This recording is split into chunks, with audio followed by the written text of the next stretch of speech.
Control flow refers to the order in which code is executed in a program. It allows the program to make decisions, repeat actions, and choose between different paths.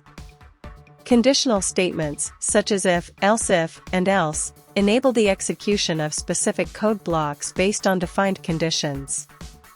The switch statement offers a mechanism to select one block of code to run from multiple options based on the value of a variable.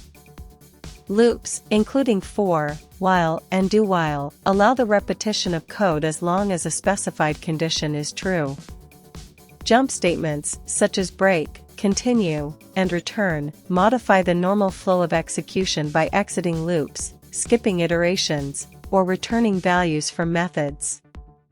Overall, control flow is essential for building dynamic and responsive programs, as it provides the means to implement logic and manage execution paths.